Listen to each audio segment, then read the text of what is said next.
Oke, kita kembali lagi. Kenapa GDP Indonesia itu bisa dihitung rendah? Karena salah satu faktornya adalah adanya nenek-nenek jaga cucu. Kenapa? Karena orang Indonesia ini itu sangat ini ya, kekeluarganya sangat tinggi, teman-teman. Jadi ketika, si anak sudah berkeluarga dan dia sudah punya anak gitu ya, dan anaknya ini bekerja, nenek-nenek dengan senang hati menjaga cucunya atau mungkin dengan terpaksa ya teman-teman ya, karena dititipin gitu ya.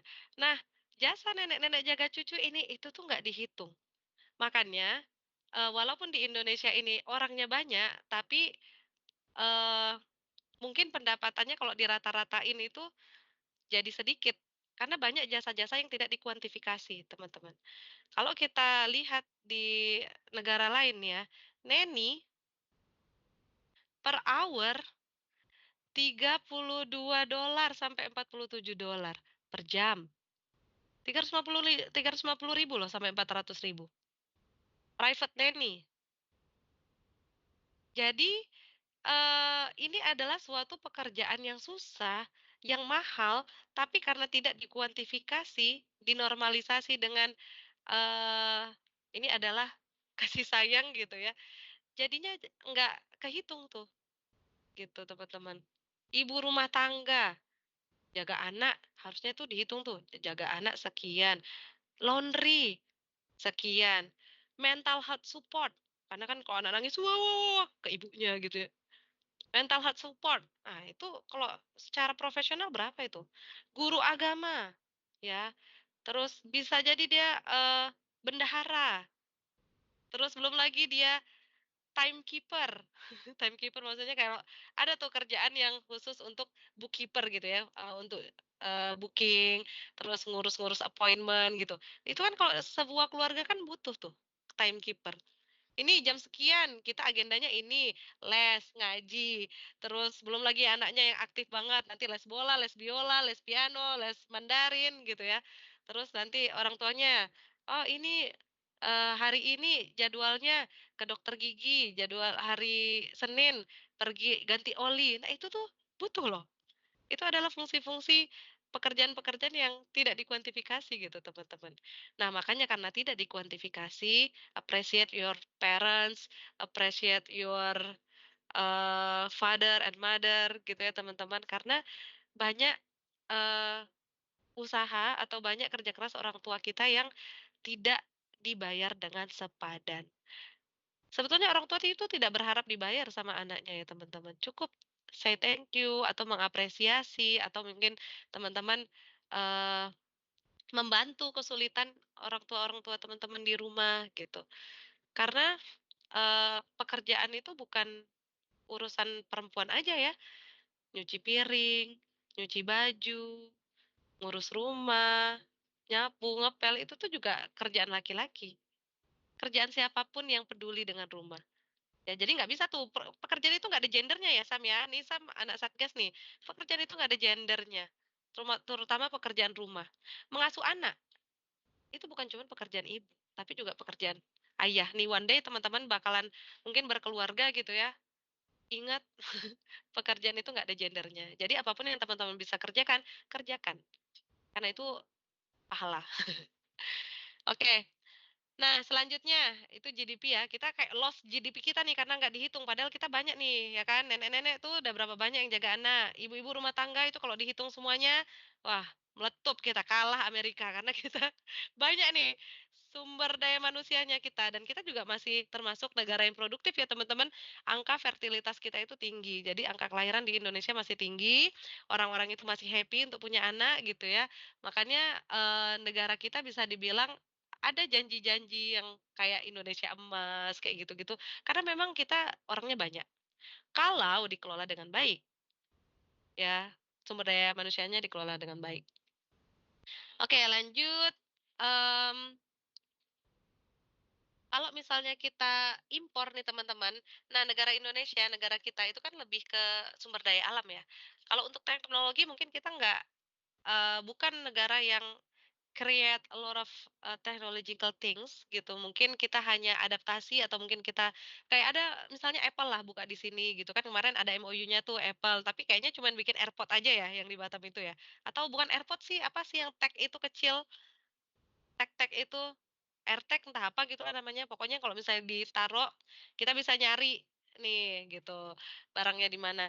Nah itu, teknologi-teknologi itu bukan kita ownership-nya teman-teman, walaupun kita banyak, universitas, banyak kampus-kampus, harusnya kan, research and development, terus penelitian-penelitian itu keluar dari kampus. Tapi, di kita masih sedikit sekali paten ya teman-teman. Saya tuh ngelihat waktu kemarin PBL Expo itu produknya tuh bagus-bagus banget, keren-keren banget teman-teman. Cuman, mungkin kita kurang menindaklanjuti. Di level selanjutnya kita mungkin sekadar create, kita punya ide, kita wujudkan gitu ya dengan PBL, dengan, tugas akhir. Tapi setelah itu, ini produk, tindak lanjutnya seperti apa, nah itu yang belum. Seharusnya ketika produk itu memang betul-betul novelty, baru gitu ya, teknologinya baru, itu kita bisa klaim paten, gitu. Nah, itu paten itu jadi, apa ya, ketika orang lain yang pakai paten kita, maka dia akan, dia harus bayar ke kita. Kurang lebih kayak copyright yang di musik-musik itu ya, kan akhir-akhir ini lagi naik tuh, nggak boleh putar lagu ini di kafe karena melanggar hak cipta, harus bayar royalti. Nah, paten juga kayak gitu, teman-teman. Kalau, copyright itu lebih ke mungkin, eee, musik atau mungkin brand, apa ya, merek dagang dan seterusnya, gitu. Nah, paten teknologi ini juga bisa. Jadi kalau misalnya teman-teman punya ide, teman-teman bisa tuh catat dulu kan, terus teman-teman cari ada nggak yang menyerupai. Nah, kalau misalnya nggak ada, teman-teman bisa daftarkan. Jadi waktu itu saya pernah, tahun 2015 itu saya jadi panitia Expo KMI. Expo Kewirausahaan Mahasiswa Indonesia waktu itu di sini, acaranya di Hanggar. Jadi salah satu sesinya adalah sesi presentasi. Jadi si anak ini, saya lupa dari kampus mana, dia udah punya paten di umurnya yang belum sampai 20 tahun gitu. Patennya apa teman-teman? Jadi dia punya metode pengolahan, eee, arang arang briket gitu. Jadi misalnya sebelumnya itu 3 step. Nah, dia menemukan langkah yang lebih simpel cuma 2 step gitu, itu dia patenkan. Dan patennya itu berlaku 50 tahun gitu. Dia belum lulus kuliah aja dia udah punya paten, teman-teman. Jadi orang-orang kalau mau ikutin metode dia, dia harus bayar royalti si orang ini. Nah, paten ini juga, cepet-cepetan ya. Jadi kalau misalnya, contoh, kasus geprek bensu itu, sebetulnya idenya dari siapa, tapi siapa yang ngeklaim duluan. Nah, kalau secara administrasi yang ngeklaim duluan ini adalah orang yang berhak gitu. Jadi, dia nggak peduli siapa sih yang, punya ide duluan, yang daftar duluan itulah yang dikasih hak paten itu gitu. Jadi makanya kalau teman-teman punya ide, teman-teman lindungi ide teman-teman dengan mendaftarkan hak paten. Oke, nah selanjutnya, tadi di aspek makro ya teman-teman, ini kan kita bahas makro berarti, dari makroekonomi. Nah jadi, ekspor tadi menjadi sumber devisa kita, karena kita, kirim barang ke luar negeri atau misalnya tenaga kerja ya, nggak cuman produk aja tadi jasa kan juga bisa ya, masuk ke sumber devisa negara. Lalu orang-orang yang di luar negeri kan mereka juga bayar pajaknya pakai pajak kita juga nih, ya kan. Mereka ngirim uang ke keluarganya, masuklah, aliran dana itu ke Indonesia. Terus juga semakin bertumbuh maka GDP kita juga semakin, tinggi ya teman-teman ya, itu tandanya perekonomian kita bertumbuh. Nah, dengan adanya perdagangan internasional ini, kalau yang tadi, negara Indonesia itu memang diberkahi dengan alam, dengan sumber daya yang melimpah, maka kita, better untuk fokus di sektor itu, gitu. Karena ketika kita misalnya mau change nih ke teknologi, itu butuh infrastruktur yang sangat besar gitu ya, butuh support pemerintah, karena sebetulnya, industri-industri unggulan yang ada di Indonesia itu juga masuk ke rencana strategis dari pemerintah. Pemerintah mau naikin industri apa nih? Gitu. Kalau kemarin kan, muncul tuh yang dari berita-berita yang Pak Burbaya bilang gig ekonomi. Nah, mungkin ke depannya gig ekonomi ini yang bakalan banyak disupport dan banyak dikembangkan kayak gitu. Nah, selanjutnya, di neraca perdagangan ya. Jadi ketika ada, ekspor, kita tuh setiap tahun tuh dihitung tuh teman-teman. Jadi kalau misalnya ekspornya lebih banyak, berarti kita surplus gitu, ekspor dan impor ya. Kita banyak, kirim barang ke luar negeri dibandingkan kita masukin barang dari luar negeri, itu kan dihitung tuh. Nah itu kalau kita banyak ekspornya, maka kita surplus, kita banyak kirim keluar, kita surplus. Tapi kalau kita banyak masukin ke negara kita, berarti kita defisit. Simpelnya gitu aja ya teman-teman. Nah lanjut, tadi kita sampai pembahasan yang makro ya, makro jadi yang dari aspek, eee, lebih luasnya.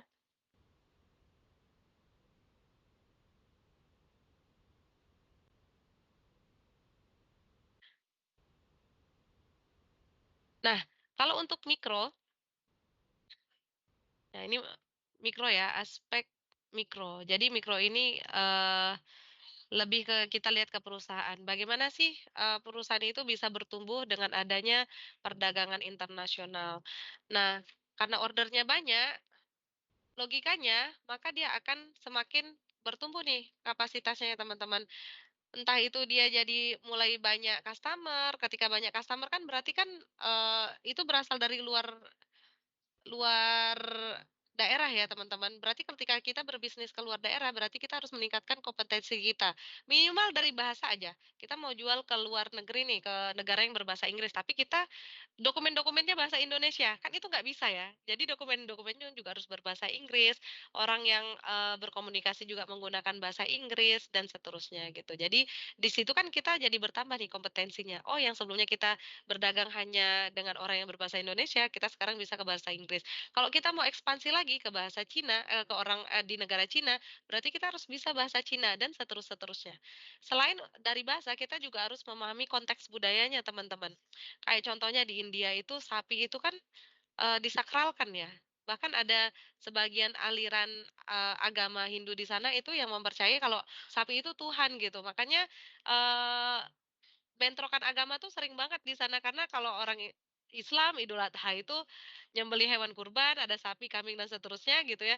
Tapi bagi orang Hindu di India, sapi itu sangat dimuliakan gitu. Makanya ketika, eee, mereka itu tidak memahami konteks, budaya dan agama, dan tidak respect hal itu, maka bentrokan itu sangat sering terjadi, teman-teman. Beda dengan di Indonesia ya, Indonesia nih dari awal memang udah, ditanamkan Bhinneka Tunggal Ika, jadi kita berbeda-beda, kita saling menghormati, seperti itu. Sehingga, nggak terlalu banyak walaupun banyak konflik yang gesekan-gesekan horizontal, antar agama, antar ras, antar suku, tapi kita tetap bisa, apa ya, hidup berdampingan gitu, karena kita pegang Pancasila, teman-teman. Nah, jadi, balik lagi ke pertumbuhan perusahaan ini tadi, ketika adanya, eee, perkembangan-perkembangan seperti itu, perusahaan akan diuntungkan dengan semakin banyaknya, customer, maka perusahaannya juga tumbuh semakin, eee, baik gitu ya. Jadi perusahaan-perusahaan multinasional itu artinya perusahaan-perusahaan yang udah ber eee beroperasi di banyak negara, teman-teman. Teman-teman bisa lihat ada McD, ada KFC, Starbucks tadi ada mention ya, teman-teman. Nah, itu tuh, McD aja contohnya.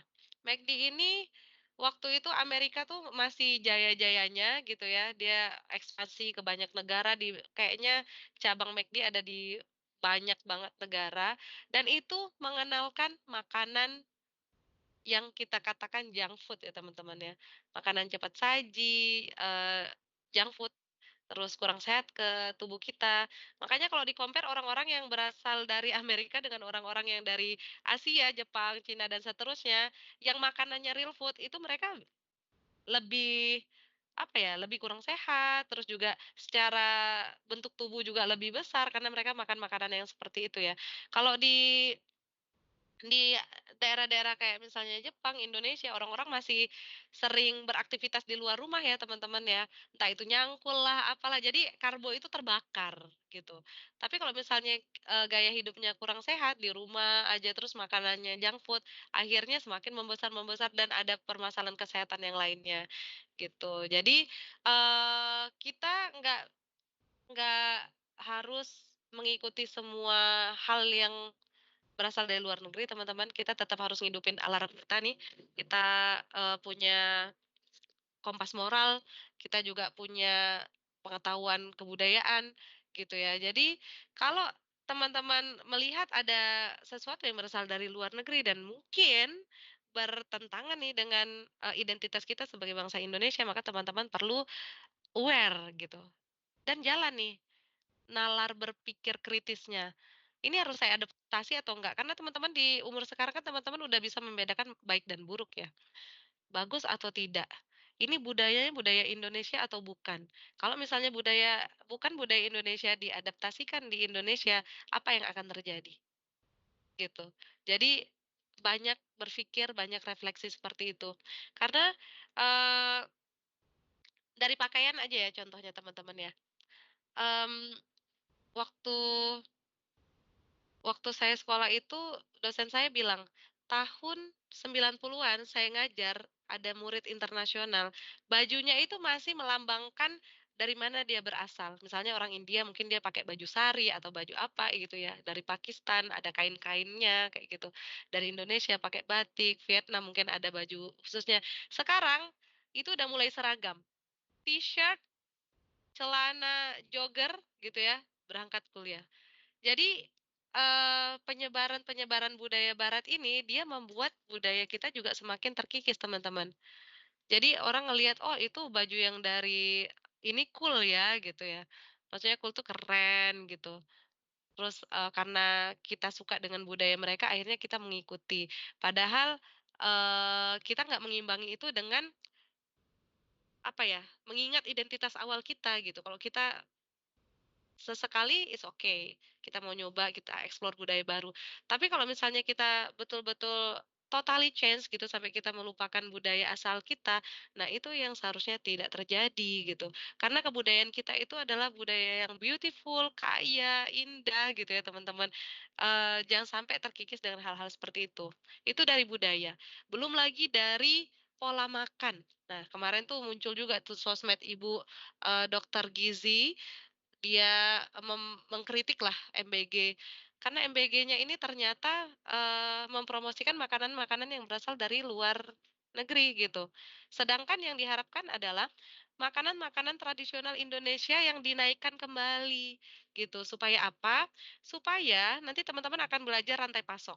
Semakin panjang rantai pasok, maka semakin, tidak ramah lingkungan. Bayangin aja sekedar untuk makan, kita impor makanan misalnya tepung nih, tepung dari, Amerika misalnya, kita bawa ke sini. Padahal makanan lokal aja ada ubi, ada kentang, ada jagung, dan seterusnya ya teman-teman, itu bisa kita dapatkan hanya dengan pergi ke pasar.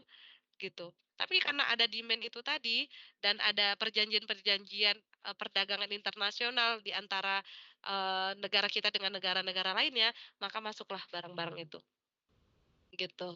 Dan ketika barang-barang itu masuk, ketika ada demand, maka dia akan terus laku kan, kecuali kalau nggak ada demand nih, barang udah coba masuk ke Indonesia, ternyata orang Indonesia nggak suka makan tepung, balik lagi nih tepungnya ke sana, karena kalau dijual ke sini udah jauh-jauh dikirim, nggak laku pula, gitu. Nah, balik lagi ke McD itu tadi. McD, kentangnya aja, dia cuman menumbuhkan spesifik satu spesies kentang. Padahal kentang-kentang yang ada di dunia ini itu kan beragam ya teman-teman ya. Dan, untuk perusahaan multinasional karena skalanya udah besar, mereka membuat, eee, kalau untuk kentang itu tadi ya, mereka jadi semacam kayak monopoli bibit gitu. Jadi bibit yang boleh ditanam petani cuman bibit yang ini, karena bibit ini yang laku untuk bikin kentangnya McD, kayak gitu. Kentang-kentang yang lainnya enggak. Padahal kalau misalnya kita tanam cuman satu jenis tanaman atau istilahnya itu monoculture, maka itu akan bisa merusak, keseimbangan alam, teman-teman. Karena tanah sebetulnya itu yang bagus itu kayak di Kalimantan itu hutan hujan tropis. Jadi ada pohon yang tinggi, ada pohon yang rendah, ada yang merambat, ada jamur di sana, ada pakis-pakisan, ada pohon apa sih namanya, semar apa sih, kantong semar, gitu kan. Dan ada hewan-hewannya tuh, gitu. Jadi pohon itu adalah rumah bagi hewan-hewan juga, ada lumutlah di sana, dan itu yang bisa mengikat nutrisi keseimbangan tanah. Kalau cuma satu jenis tanaman aja yang ditanam dan itu pun musiman, udah panen dikerok lagi, panen kerok lagi, makin lama tanah itu semakin keras. Cadangan airnya nggak ada, teman-teman. Air ini juga jadi isu ya, karena perdagangan internasional ini, air menjadi isu global, teman-teman. Ada negara yang udah nggak ada air lagi, sekarang. Karena air-air itu dikapitalisasi. Kapitalisasi itu intinya dijual gitu, teman-teman. Air yang seharusnya jadi hak kita, karena kita nggak bisa hidup nggak ada air. Satu hari kita nggak ketemu air, nggak bisa. Manusia bisa hidup mungkin berhari-hari gitu, mungkin mingguan kalau nggak makan, tapi kalau kita nggak minum, is dead kita, guys, gitu. Tapi air ini juga lewat aja gitu, teman-teman. Karena contohnya lah di Batam, teman-teman lihat aja lah di perumahan teman-teman, berapa banyak sih pohon di perumahan teman-teman, tanah udah disemen, rumah tuh sekarang ya, salah satu tren yang saya nggak suka adalah rumah dipolin sampai ke depan, cuman untuk bikin ruang, jadi orang kegiatannya di dalam rumah, terus AC hidup di sana 24 jam, nggak ada pohon. Sebetulnya kalau kita mau bikin, dunia ini bisa lebih nyaman untuk kita ya, dingin gitu ya, ya udah tanam pohon. Bukan bayar listrik untuk hidupin AC 24 jam. Rumah kita pol-polin sampai depan, nggak ada lahan untuk nanam. Padahal ketahanan pangan itu juga jadi isu global loh, teman-teman. Teman-teman tahu nggak sih, lahan pertanian itu makin lama makin nggak subur tuh. Berarti kan semakin sedikit nih lahan yang bisa dipakai untuk pertanian. Terus, dia buka lagi lahan baru dari hutan. Makin panas bumi kita kan? Makanya sekarang musim hujan dia ada panas, musim panas dia ada hujan, pokoknya cuaca tuh nggak jelas. Climate change, teman-teman. Terus, kita mau makan dari laut pun, laut udah tercemar. Bahkan di pulau yang nggak ada penghuninya, itu ada loh sampahnya. Sedahsyat itu ya, manusia ya, menjadi kita tuh, kalau di agama saya meyakini kalau manusia adalah khalifah di atas muka bumi. Khalifah itu artinya orang yang membawa kemakmuran, orang yang membawa kesejahteraan nggak hanya untuk manusia, tapi juga untuk alam. Dia taking care of the nature, taking care of the animals, the plants, gitu. Jadi kalau misalnya kita, membangun nih komunitas, membangun perumahan tanpa pohon, hujan, air ngalir gitu aja, nggak keserap. Padahal kalau misalnya ada pohon, ada akarnya, akar itu yang akan mengikat air, teman-teman. Jadi, kita teman-teman mungkin bisa inilah ya, saya nggak tahu itu bisa dimulai dari mana gitu, tapi minimal ini ada 50-an, 60-an orang yang di ruangan ini, teman-teman coba berpikir deh, gimana sih kalau misalnya pola seperti ini akan terus berlanjut dengan perdagangan internasional yang semakin, eee, apa ya, semakin maju gitu ya, teman-teman ya. Jadi waktu saya sekolah S2 kemarin itu saya ngambil global business. Awalnya saya mikir, "Oh, saya mau belajar ekspor impor nih," karena di, Poltek waktu itu kan LPI baru dibangun nih. Karena saya AB, saya pengen belajarlah tentang ekspor impor supaya saya bisa ngajar di 2 prodi, gitu. Pergilah saya pilih global business. Ternyata yang saya pelajari adalah maksudnya saya juga ini ya, yang awalnya saya mikir, "Oh, ini saya akan belajar kompetensi bagaimana caranya jadi ekspor impor, eksportir," gitu ya. Tapi ternyata saya malah, dibukakan mata saya dengan fakta-fakta yang terjadi di balik indahnya perdagangan internasional itu. Ternyata banyak banget teman-teman isunya. Isu, eee, kapitalisasi itu tadi, isu human right, banyak loh teman-teman praktek perdagangan internasional ini yang ternyata dia memperbudak manusia. Jadi ada yang namanya modern slavery. Perbudakan itu kan udah nggak boleh lagi ya, teman-teman, penjajahan itu kan nggak boleh ya. tapi ada yang namanya modern slavery. Kenapa bisa kayak gitu? Karena adanya demand yang besar. Demand yang besar, perusahaan multinasional mereka nggak mau bayar mahal, mereka bukalah di negara-negara kayak negara berkembang ya, di Indonesia, di Bangladesh, yang mana peraturan negara-negara ini tidak sekuat negara-negara yang berasal dari Eropa atau negara-negara maju lainnya. Kita aja ngasih terima loh orang negara lain dumping sampah ke kita. Can you imagine that negara kita jadi tempat buang sampah oleh negara-negara maju yang lain. Teman-teman, kalau belajar isu-isu global trade itu betul-betul bikin kita nyesek, betul-betul kita bertanya, "Mana sih ini sisi kemanusiaannya?" Gitu ya. Karena, mungkin yang kita pelajari adalah yang indah-indahnya aja. Padahal sebetulnya banyak tuh isu-isunya. Nih, ini kita lihat, sebuah tempat, sebuah kota yang udah nggak ada airnya lagi.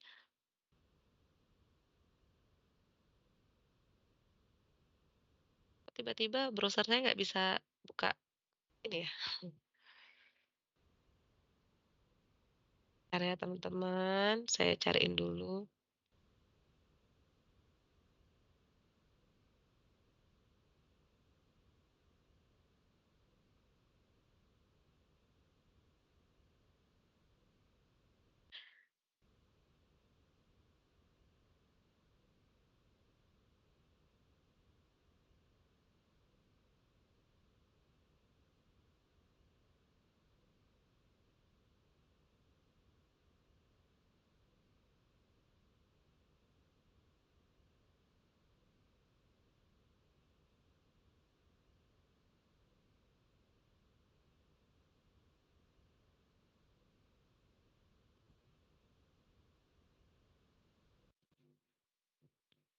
Oke, kita lihat ya.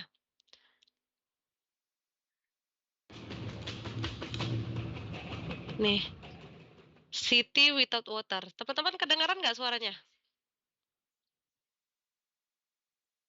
Kedengaran, Bu. Dengeran ya?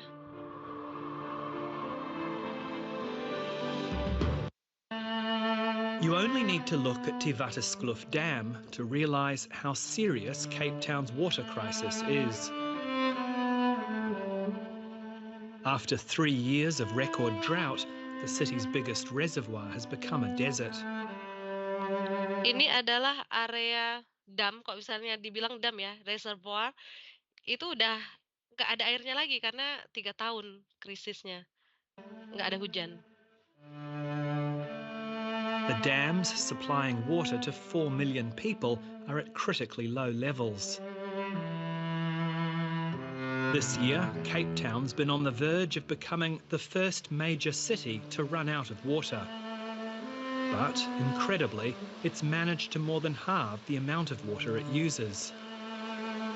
I wanted to find out how.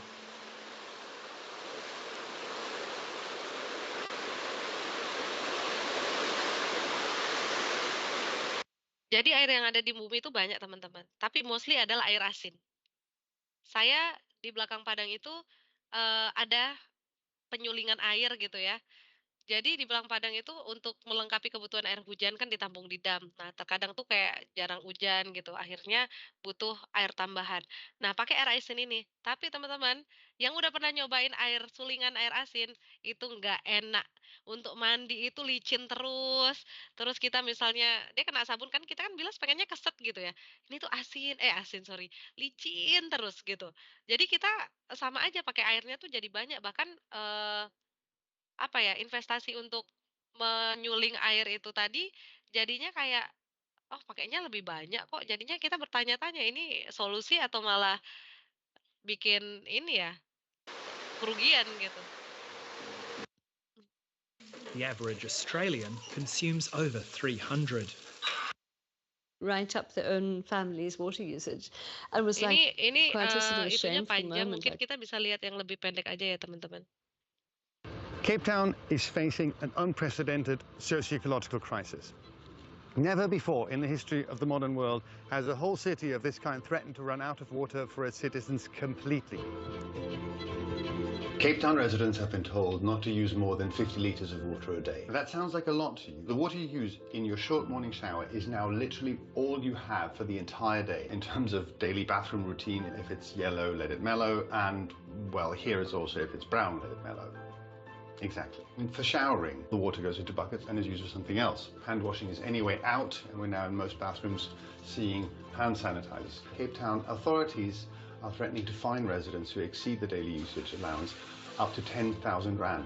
I spoke to a girl from Kenya and she was saying to me, I heard in your country you use fresh water for your toilets, and she started laughing. I was like, that's interesting.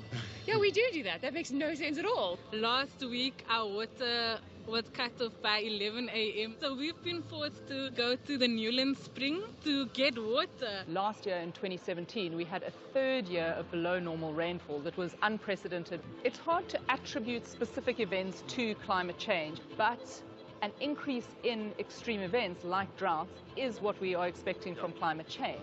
A lot of the blame made by politicians is to the public, saying that they're wasteful of resources. For us, it's a shame for a city to say it's a water crisis, because most of us, especially in the black townships, we get a lot of people that must fetch water 15 k's away from their houses. We've been living in the day zero for many years, you see. I need water at home desperately because my mom, actually she's on the age where she wets herself. I must wash her thrice. And then how am I going to survive? It's very much worrying because we also rely on the tourists coming in and all that. How can we provide them with good quality hospitality and also good food when all of this is happening? We got like 50 liters that we can use. There's per also day, per capita. day. Definitely don't use as much water as back at home. At the best of times, we should be saving water, and we don't. The solutions that are at hand are kind of engineering solutions. Desalination plants, which haven't yet been built. There is sufficient. Desalination plant itu kayak penyulingan air ya, jadi dia mau pakai air asin gitu. Underground water in this region to help resolve the problem. The restrictions are not really geared to restrict the agricultural community, although that could happen in future. We probably will continue to consume South African wines, but the question is, will the South African people be able to consume water out of taps? In this case, it's not just the poor who are suffering, it's also the rich who are suffering who will have to change their behavior. So maybe you could consider this a note from your future. What's happening in Cape Town now might soon happen to all of us in relationship to water, to energy, to air. We need to start solving these problems. We need to manage our resources more rationally and collectively, because otherwise it'll be day zero for all these central resources.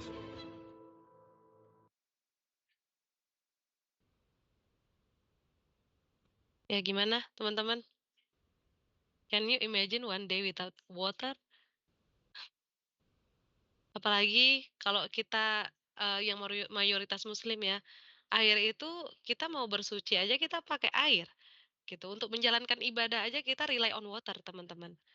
Jadi memang sih ada banyak air yang bisa dipakai, air salju bisa, air laut bisa, tapi eh kalau misalnya kita nggak bijak nih mengelola air kita, pohon pohon yang ditebang-tebang itu saya sakit hati banget kalau lihat pohon-pohon ditebang tuh di pinggir jalan ya. Itu tuh untuk menampung air, teman-teman. Kita nggak tahu sampai kapan nih kita bakalan, punya cadangan air gitu. Karena, pemerintah juga bikin, projek-projek bangun jalan dan segala macam, mereka nggak peduli dengan adanya pohon gitu kan. Mereka tebang-tebang aja, padahal itu mungkin masa depan kita bergantung dari pohon-pohon yang udah besar itu sekarang. Sekarang yang ditanam pohon-pohon yang mungkin akarnya kecil, pengganti pohon-pohon besar itu tadi gitu ya. Jadi di rumah-rumah juga udah sangat panas karena nggak banyak orang yang nanam pohon gitu, teman-teman. Dan, semakin ke depan, tantangan teman-teman itu nggak hanya dari persaingan kerja aja, tapi untuk hal-hal basic kayak air dan makan, teman-teman. Kita mau ambil makanan dari laut, lautnya tercemar. Kita mau ambil makanan dari darat, lahan pertaniannya udah nggak subur lagi. Cadangan airnya udah berkurang. Sedangkan untuk menumbuhkan pohon, itu kan butuh air, ya nggak? Kalau kita berharap di hujan, emang hujan bisa kita kontrol? Kita bisa order gitu sama Allah, sama Tuhan, "Ya Allah order hujan hari ini." Ada kayak gitu. Yang ada kita mungkin bisa ada lah ya, sholat istisqa kayak gitu ya, sholat minta hujan. Tapi kan kita nggak tahu kapan dikasihnya. Kita hanya bisa berusaha gitu teman-teman. Makanya, saya senang banget, punya kesempatan ngajar di semester-semester awal ini supaya teman-teman lurus nih mindsetnya. Teman-teman one day bakalan jadi pemimpin dan yang saya harapkan adalah teman-teman jadi pemimpin yang bisa, memuliakan alam juga gitu. Karena kita manusia ini hidupnya di bumi. Bumi itu adalah salah satu elemen alam gitu teman-teman. Kita nggak punya bumi lain. Udah teman-teman cek gitu di, dokumenter-dokumenter kira-kira bumi apa, planet mana yang layak kita tinggalin lagi selain di bumi. Berangkat ke sana aja udah butuh kos. Di sana kita nggak bisa hidup karena emang atmosfernya beda, teman-teman. Jadi cuman inilah yang bisa kita jaga, gitu. Jadi next time kalau misalnya teman-teman ngelihat keluarga teman-teman atau diri teman-teman make air, boros gitu ya, mikir lagi deh. Sekarang oke kita bisa nikmatin kayak gini, tapi apakah 1 tahun, 2 tahun lagi kita bisa masih merasakan pola yang sama dengan semakin banyaknya pohon-pohon yang digundulin gitu ya? Itu baru dari air, teman-teman. Belum lagi dari yang lain-lainnya. Hal basic aja yang kita butuhkan sehari-hari.